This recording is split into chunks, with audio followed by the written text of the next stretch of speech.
He didn't mean to touch my hand. Or maybe he did. Either way it happened, and I haven't been the same since. It was a Tuesday. One of those ordinary sleep-walk-through-it kinds of days. My husband Jeff had just left for work, kissing the top of my head, like always routine, habitual, a habit more than a feeling. The house still smelled like toast and laundry detergent. I was wiping down the counters when Eli walked in. Not knocking, just walking in. Like he belonged, and maybe in a way he did. Eli was Jeff's best friend, had been since college. The kind of man who always smiled with one side of his mouth, who carried warmth like it belonged to everyone. He had been around since before our wedding. The guy you'd call when your car wouldn't start, when your sink was leaking, when your husband was busy and you needed a favor. And lately, Jeff was always busy. Eli was not. "You left your phone charger in my truck," he said, holding it out like a peace offering. "Thanks," I said, drying my hands. I reached for it. That's when it happened. His fingers lingered, just long enough for me to notice. Just long enough for my heart to do that thing stumble stutter race. We both pulled away. He smiled, sheepishly. "Sorry." "It's okay," I said, but it wasn't. Because that simple brush skin against skin wasn't just a touch. It was a whisper, a question, a beginning. I didn't tell Jeff, of course not. How do you explain something that didn't quite happen? Something that's still living somewhere between imagination and memory. Later that evening, as Jeff scrolled through his phone on the couch beside me, I watched his face. Familiar. Comfortable. Safe. But not burning. Not buzzing. Not the way Eli's hand had made mine feel. "You okay?" Jeff asked without looking up. "Yeah," I said. Another lie. The first of many. Because deep down, I knew one kiss hadn't happened yet. But something far more dangerous had. I had started wondering what it would feel like. The next morning, I convinced myself it had meant nothing. Just a touch, just a second. People brush hands all the time, but people don't replay it in their heads while they're making coffee.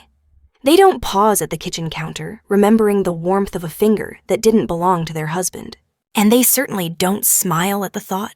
But I did. Jeff left for work early again. Another meeting, another deadline. Another quick kiss that barely touched skin. He was already looking at his phone before the door shut. And I was already looking at the clock, because Eli said he'd stop by to help hang the new light fixture. He showed up exactly on time. Not a minute early, not a second late. Like he knew it mattered. "Morning," he said, stepping in with that easy grin. "Hey," I replied, trying not to look like I'd been waiting. We didn't say anything about the charger, or the touch, or the moment that had lived in my chest like a slow-burning ember. Instead, we stood side by side under the kitchen light, measuring, drilling, laughing at the way we couldn't get the screws to line up. He leaned in to help me hold the fixture steady, and our shoulders brushed. Just once. But it felt like a match scraping stone. "You always smell like cinnamon," he said casually. My breath caught. "It's probably the soap." "No," he said, glancing at me. "It's just you." I should have said something. Should have stepped away, changed the subject, made a joke. But instead, I looked up at him too long, and I saw it. That look. The one that says, "I know we're not supposed to be thinking this." And I didn't look away. Eventually, we finished the light. He packed up, smiled again. "Let me know if Jeff wants help with the shelves," he said. "Sure," I replied. But we both knew Jeff wouldn't ask. And I wouldn't tell him Eli had come. That night, Jeff made dinner. He tried to talk about work, but my answers were short. I was somewhere else, still in the kitchen, still under that light, still remembering the way Eli had looked at me like I was someone he wanted, not someone he was supposed to protect. I went to bed early, not because I was tired, but because I couldn't keep pretending. I curled under the covers, closed my eyes, and whispered a truth I didn't want to admit. It wasn't just a hand. It was an opening. And the next time, it might not stop at a touch. Because a smile that lingers too long can become something else entirely. The following days blurred like smudged ink on a page. Each moment normal on the surface, but quietly shifting underneath. Jeff and I still talked, still laughed in short bursts, still kissed goodbye. But his lips felt colder now. Or maybe I was colder. Eli didn't come by again that week. But he texted, "Eli, light looks great, but I think the cinnamon soap missed me." I stared at the screen too long, then deleted the message. But not before I smiled. Sunday rolled around. Jeff was out on a bike ride with a friend. Derek, our son, was at a sleepover. The house was quiet, too quiet. I stood in the kitchen, right beneath the new light, and I hated how my skin tingled as if it remembered his breath behind my ear. The doorbell rang. My heart stuttered. It was him. Did I interrupt anything, he asked, holding up a bag of screws? Jeff's not home, I said too quickly. I know. There was a pause. Then he stepped inside anyway. We worked in the laundry room this time. Or pretended to. He fixed a shelf. I folded towels I didn't need to. And every now and then our arms would brush. Once he reached past me and his chest pressed against my back. I froze. He didn't move. Not at first. Then, "You okay?" he whispered, his voice close to my neck. "I'm fine," I whispered back. But I wasn't. I was shaking. Because nothing had happened yet. But everything was about to. He pulled away, barely, just enough to breathe. "Tell me to stop." He looked right at me. My lips parted, but no words came out. Instead, I kissed him. 1 second, 2. Then I pulled away, gasped like I'd just touched fire. Because I had... "I'm sorry," I whispered. "No, you're not." And he was right. I wasn't. I spent the rest of the day washing dishes that didn't need washing, cleaning corners that had no dust, and when Jeff came home, I kissed him like nothing had happened. But inside, I was already someone else, someone who had crossed a line. And now, there was no going back. Because that kiss, it didn't end in the kitchen. It started something I wasn't ready to name. But I knew one thing for sure. It had already changed everything. I used to believe guilt had a face, a shadowed look, a dropped gaze. But the worst kind of guilt, smiles. It shows up in family dinners, in polite conversation, in the way you look your husband in the eye and lie with silence. That night, Jeff laughed at something on TV. I laughed too. But in my head, I was still in the laundry room, still tasting cinnamon soap and something far more dangerous on my lips. "You've been quiet lately," Jeff said, eyes still on the screen. "Work's just been draining," I lied. "You should talk to Eli," he grinned. "Guy's practically your therapist now." The irony nearly choked me. I took a long sip of wine instead. I told myself it was just one kiss. Just one. But lies don't live alone. They invite repetition, justification, temptation. And Eli, he didn't vanish. 2 days later, he texted again. "Eli, forgot my screwdriver at your place. Mind if I swing by?" I waited 3 hours to reply. Then sent, "Me, it's in the drawer. I won't be home. Just take it." I was home. I just didn't want him to come. But more than that, I wanted him to come anyway. He didn't. That night, I cried in the shower. And not because I regretted the kiss, but because I wanted more. Because my marriage hadn't felt electric in years, and now my hands trembled again for someone who wasn't mine. The next weekend, we hosted a small BBQ, just friends, neighbors, the usual crowd. Eli came, so did his girlfriend Kim. She kissed him on the cheek, called him babe 3 times, held his hand. And yet, he looked at me every time I passed him a plate, every time I reached for a napkin. Every time Jeff put his arm around me, Eli's eyes said things his mouth couldn't. "You still think about it. You still want it. You know this isn't over." Later that night, while people packed up, Eli slipped into the kitchen, where it all began. I followed without thinking. We didn't touch, didn't speak. Just stood there, frozen. Remembering, "Kim's thinking of moving in," he said quietly after a long pause. "That's nice," I murmured, but my voice cracked. He didn't miss it. "Was it just a kiss to you?" he asked. I didn't answer, because saying yes would have been a lie, and saying no would have changed everything. So I walked away, but I didn't walk out of it. That kiss haunted my sleep, not because it was wrong, but because it had felt more right than anything in years. And now I had to live in a house with Smiles schedules and a husband who didn't suspect, while every step I took brought me closer to the edge. I always thought betrayal would roar. But mine whispered, in passing glances, in the way Eli touched his cup after I did, in the pause before he said my name, like savoring it in his mouth first. It was Kim who finally shattered the silence. Not with an accusation, but a question. "You two seem close," she said, stirring her iced tea with a pink straw. "I mean, I get it, Jeff and Eli are practically brothers. But I never knew you and Eli talked so much." My stomach clenched. Smile. Play dumb. That was the rule now. "Oh," I said too fast. "It's just small talk. He's around so often." Kim nodded. But her eyes lingered, and I wondered if she saw the guilt in mine. That night, after everyone left, I stayed behind in the kitchen, where it all began. The smell of grilled corn still hung in the air. The fairy lights Jeff insisted on stringing across the patio blinked like they were judging me. Eli came in through the side door. He didn't knock. He never did anymore. She asked me if something was going on. He said, not even trying to act casual. I blinked at him. "What did you say?" I laughed, told her she was being ridiculous. Pause. It was the first time we'd said it aloud. The thing, the kiss, the blurred line we both crossed. I could have said yes, could have told him it was all in our heads. Instead, I whispered, "I don't know what we are anymore." That answer opened a door I wasn't ready to walk through. But Eli did. "I think about it all the time," he said. "Not just the kiss, but the way you looked at me after. Like you weren't shocked. Like you wanted it too." I stepped back. "It was a mistake," I said, but my voice was a whisper. He stepped forward. "Then why haven't you told Jeff?" That question felt like a blade. Why did I cook Jeff's favorite meals every night, kiss him goodnight, and pretend everything was okay? Because it wasn't just about desire. It was about loss, loneliness, silence in a marriage that used to sing. I looked Eli in the eyes, and for a moment, I didn't see Jeff's brother. I saw a man who listened, who noticed, who stirred a version of me I thought was long gone. But that version came with a price, and I was starting to realize the kitchen wasn't the only place we crossed a line. We were building a secret house on top of the one I already lived in. I didn't kiss him again. Not that night, but I didn't tell him to leave either. And that silence said more than anything words could. Because when you refuse to end something, you're really just choosing to let it grow in the dark.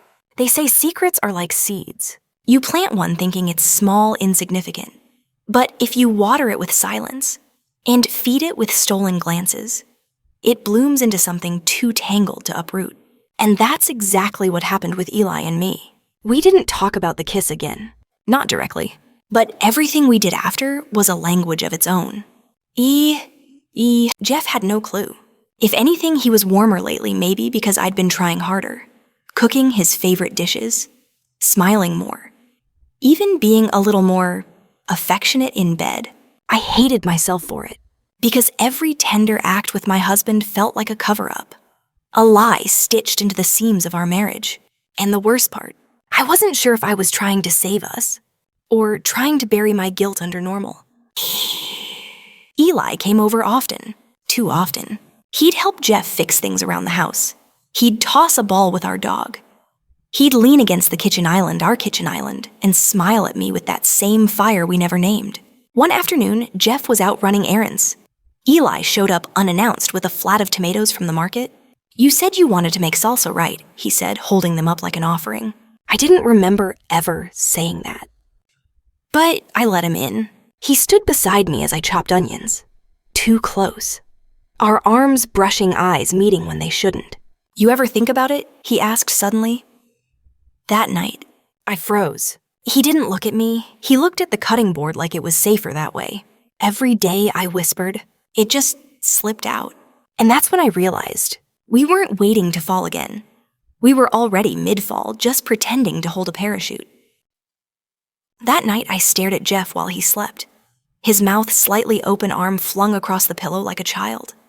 He looked peaceful, trusting, and all I could think was, he has no idea who he's married to anymore. Because I didn't either. I wasn't the woman who never cheated. I wasn't the woman who told her husband everything. I wasn't even the woman who knew what she wanted. I was becoming someone new. And the scariest part, I liked her. She was bold, desired, awake. But she was also dangerous. Because the more I fed her, the more my old self disappeared. And I didn't know which one Jeff loved more. The next day I found a note. Not from Jeff, from Eli, tucked under the doormat. "I can't keep pretending this is nothing. I need to know what you want. Before I do something we both can't undo." I reread it 5 times. The line between temptation and action had thinned to a whisper. And I had a choice to make. Stay safe. Or let the kiss in the kitchen become a pathway to something else. Something irreversible. I didn't respond to Eli's note. Not that day, not the next. But I didn't throw it away either. I folded it neatly, slid it between 2 cookbooks on the highest shelf, and every time I passed that spot in the kitchen, it buzzed like a hidden wire of tension no one else could feel. But I felt it deep in my bones, like an itch you can't scratch because it's under your skin. It was a Thursday when the line finally snapped. Jeff was called out of town for a last-minute job training. 3 days. He kissed me goodbye that morning, said, "Don't burn down the house while I'm gone."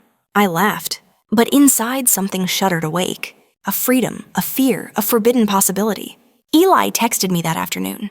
"I know he's away. I'll stay away too unless you say otherwise." That was the moment. The actual moment it became a choice. I should have deleted the message. I should have reminded myself of my vows, of our wedding day, of the 20 years of trust and routine and shared grocery lists.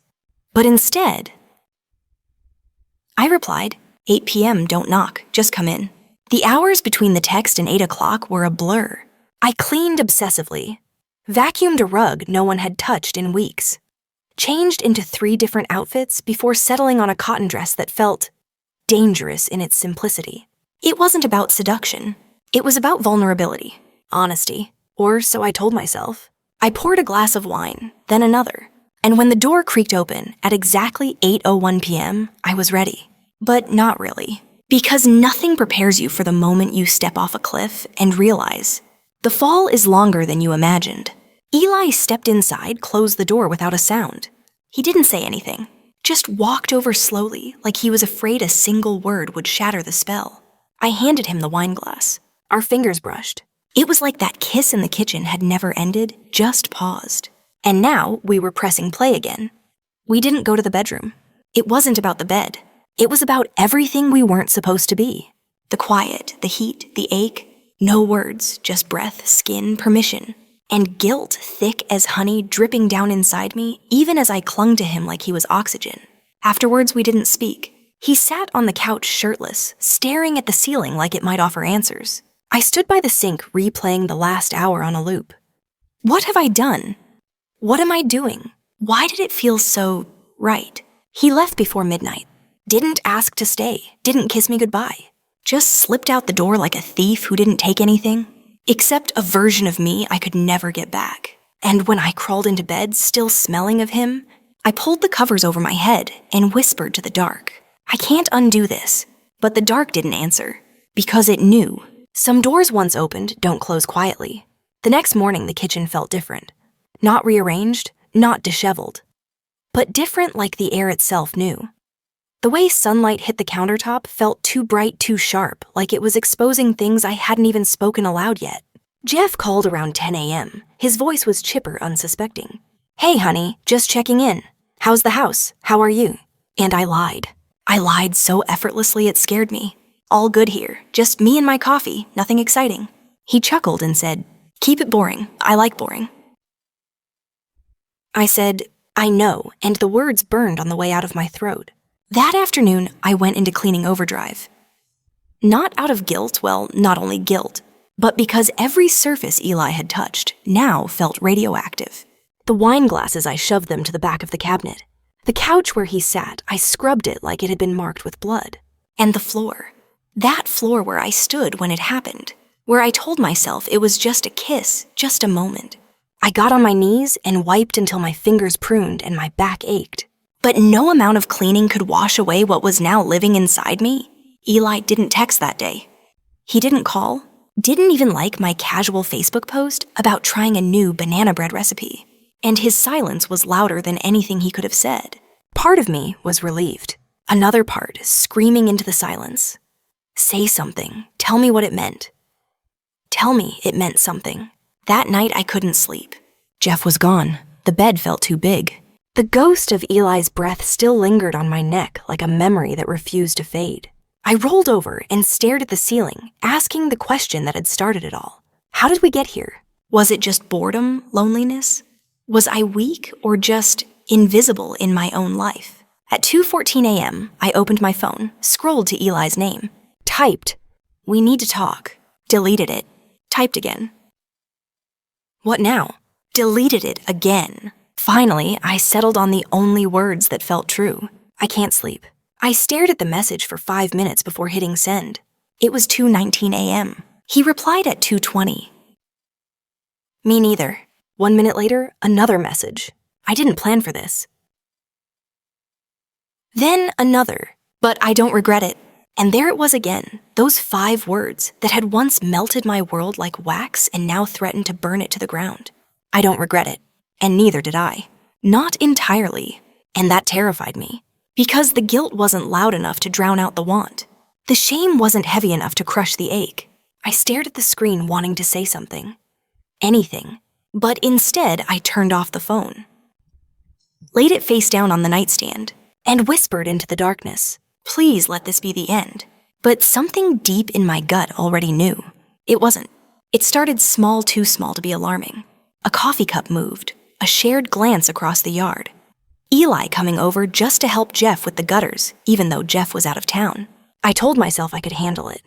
That the kiss was a one-time betrayal, a fluke fueled by loneliness wine and too much unresolved need. But some betrayals don't end with the act. Some linger, some echo, some invite repetition. The following Saturday, Jeff was working a weekend conference again. I had the house to myself, again. The plan was simple tea, a good book, maybe a long bath to wash off the week. But at 4:47 p.m., there was a knock at the back door. Not the front, the back, where Eli always came in. I froze. He knocked again, and like a moth to a flame, I moved toward it. Even though I knew I might burn. He didn't say hello, just stepped inside, held up a paper bag and said, I brought your favorite, spicy tuna roll, extra wasabi. I opened my mouth to protest, to say something clever like, this isn't a good idea. But what came out was, you remembered? He smiled. A smile that had no business looking that innocent on someone carrying that much tension. Of course I did. We sat at the table, the same one where I ate breakfast with Jeff, where we'd celebrated anniversaries, paid bills, fought about nothing and everything. Now here I was, with Eli, sharing sushi, in silence. Except it wasn't quiet. The silence was thick. Every glance.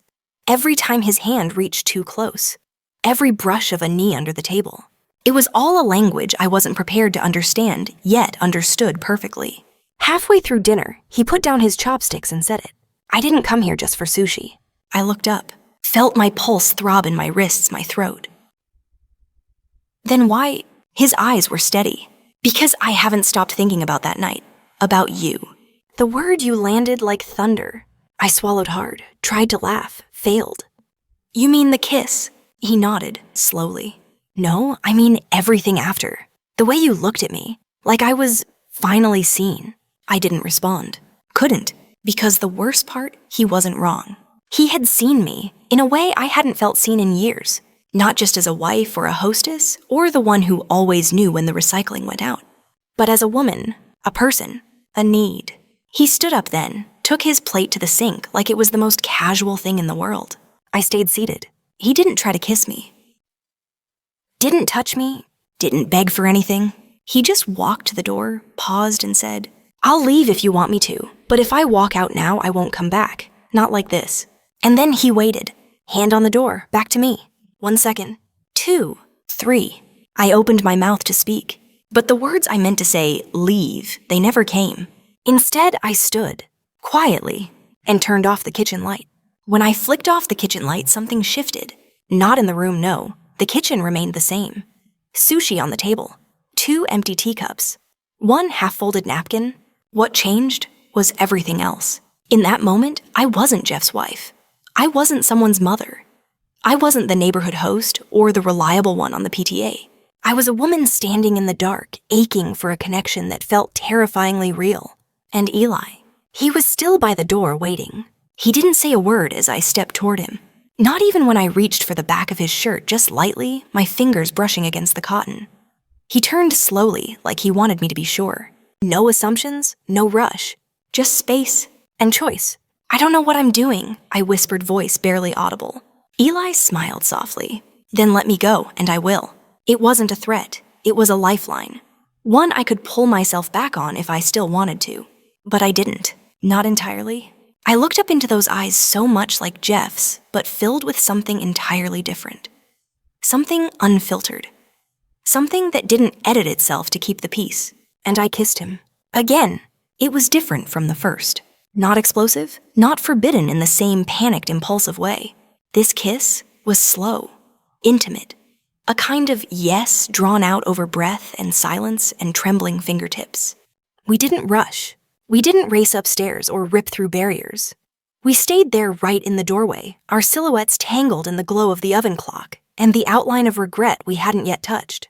And yet, in that kiss, something sacred cracked. Some part of me that had been dormant for years whispered, "You're still alive." Eventually, we pulled apart. I don't know how long we stood there. Minutes, hours. It felt like both. Eli was the one to speak first. If this is just a moment, I'll take it. But if it's more, he didn't finish. He didn't have to. Because what do you say when you've betrayed your husband, not just with your lips, but with your heart? That night, Eli left. Quietly. He didn't ask to stay, didn't push for more, and I didn't stop him. But the silence he left behind, it was deafening. I stood in the kitchen, staring at the empty chair where he had sat. The wasabi hadn't even dried yet on the plate. And yet my marriage felt older, tired, fragile, and somehow dishonest even before the kiss. I went upstairs, slid into bed beside Jeff like nothing had changed, except everything had. He turned slightly in his sleep and mumbled, "Missed you at dinner." And I whispered back, I was here. But the truth? Part of me wasn't. Part of me was still downstairs in that kitchen tasting the moment I couldn't forget. The moment that might break everything I thought I was trying to hold together. The next morning, Jeff brought me coffee in bed, just like he always did. He smiled, kissed my forehead and said, "You were restless last night. Everything okay?" My heart stuttered. Because how do you answer that when the truth would scorch everything? When the memory of another man's lips still lingers on yours? I nodded, just tired. But I wasn't tired. I was unraveling. The strangest thing wasn't the guilt. It was how normal everything felt. Jeff still laughed at the morning news. Still kissed me goodbye on his way to work. Still texted around noon. Lunch? Or are you hiding in yoga again? But everything between us felt rehearsed. Suddenly, I saw all the cracks I'd chosen to ignore. The silence between conversations. The way his fingers no longer lingered on my back at night. How we talked more like roommates than lovers. The kiss with Eli didn't create the distance. It simply revealed it. Around 3 p.m., I checked my phone. No message from Eli. Part of me was relieved. The other part was hungry for something, for meaning, for clarity. Or maybe just for the comfort of knowing he was wrestling with this too. I found myself pacing the hallway like a teenager, waiting for a message that wouldn't come. And then, like he heard my thoughts, he did text, "You okay?" 2 words, and I felt more seen than I had in years. I didn't reply right away. Instead, I stood in my kitchen again, staring at the same tile where our lives shifted. And I wondered, was that kiss a spark or a bomb? Later that night, Jeff and I had dinner. Pasta, his favorite. He complimented the sauce, asked about my day. I told him the same lies I'd been telling myself. But when he reached for my hand across the table, something inside me recoiled. Not because I didn't love him, but because I realized how long it had been since I'd felt chosen, wanted, alive. And that scared me more than anything Eli had done. After dinner, Jeff suggested a walk. And for the first time in months, we tried. We really tried. We held hands. We laughed. We even kissed under the porch light. And I thought, maybe I imagined it all. Maybe that kiss with Eli was just a moment of weakness, a cry for attention and a drought of affection. But then I saw him, Eli, across the street, just standing at the edge of his driveway, looking at me. And in that second beneath the warm porch light beside the man I married, I realized something I didn't want to admit. That kiss hadn't been a mistake. It had been a message, and it had finally been received. I didn't sleep, not a wink. Jeff snored softly beside me, his breathing calm even, as if the world hadn't tilted 2 inches off its axis. As if I wasn't lying awake, 1 heartbeat away from unraveling everything we'd built. Eli's face lingered in my mind like a whisper I couldn't silence. He hadn't said anything. He didn't need to. Just standing there under that flickering streetlight, he'd spoken volumes with his silence. It wasn't about the kiss anymore. It was about everything it awakened. I got out of bed around 3 a.m., careful not to wake Jeff. My feet moved on their own down the stairs into the kitchen. That cursed kitchen. The one place in our house that now felt haunted by a secret. The tiles were cold under my feet. I stood in the same spot where it happened, where my marriage splintered with the softness of lips that didn't belong to my husband. I whispered into the silence, "What have I done?" And I didn't mean the kiss. I meant everything. When your soul starts aching for something you can't name, betrayal isn't always loud. Sometimes it's the quiet ache of neglect, of routine that buries romance, of familiarity mistaken for connection. Jeff had been loyal, kind, a good man. But somewhere between soccer practice mortgage payments and PTA meetings, we'd stopped seeing each other. I started crying, then quiet tears I didn't even try to stop. Because what hurts more than betrayal is knowing it didn't come out of nowhere. By 4 a.m., I sat curled up on the kitchen floor knees, pulled to my chest, wearing Jeff's old college sweatshirt. I wasn't trying to feel close to him. I was trying to feel anything. That's when my phone buzzed. "Ellie, I saw you tonight. I shouldn't have. But I couldn't not. I didn't sleep either. My fingers hovered above the keyboard. I could lie. I could say it meant nothing. That it was a mistake. That I chose the life I had over the fantasy he offered. Instead, I typed, "I can't stop thinking about it either." Then I put the phone down and whispered something out loud for the first time. I think I wanted to be caught. I didn't mean by Jeff. I meant by the universe. By life. I wanted something to interrupt me. To shake me out of this numbness. To remind me I was still a woman, not just a wife or a mother or a name on a Christmas card. And somehow one kiss in a kitchen had done just that. At 6:15 a.m., I made coffee and eggs like nothing happened. Jeff came down in his robe, yawning and smiling. "You're up early." I nodded, couldn't sleep. He kissed the top of my head, and I wondered if he could feel it, that small distance growing between us.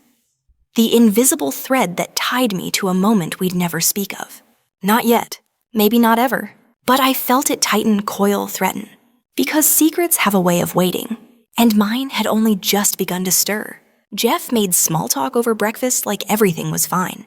He mentioned a team meeting at work, asked if I had seen the water bill, kissed me goodbye with a tenderness I hadn't earned, and the guilt clung to me like steam on the kitchen windows. But it wasn't the heavy moral kind of guilt, it was worse. It was emotional treason. Because even as Jeff pulled out of the driveway, I was already waiting to hear from Eli again. I checked my phone every 10 minutes that day. Not because I needed him to say more, but because part of me needed him to prove that night wasn't imagined, that I wasn't losing my mind, that the ache in my chest had a name and a heartbeat and knew how to text back. At 11:07 a.m. he did. I've deleted the first message 3 times. So I'll just say it, if I could go back, I'd kiss you again. Slower this time. I had to sit down. I should have blocked him. Should have thrown my phone into the garbage disposal. Should have screamed into a pillow. Instead, I smiled. God help me, I smiled. I told myself I wouldn't respond. But later that afternoon, as I was folding laundry, his shirt, my son's gym socks, a fitted sheet that always made me curse under my breath, I typed out. You felt it too, didn't you? It wasn't a confession. It was a test. And Eli passed it in 4 words. Too much to ignore. That night, Jeff wanted to watch a documentary. We sat on the couch, his hand resting on my thigh. I laughed in all the right places. Pretended to care about economic trends in rural Nebraska. But I wasn't there. I was reliving that kiss, that flicker, that terrifying, beautiful pull towards something I shouldn't want.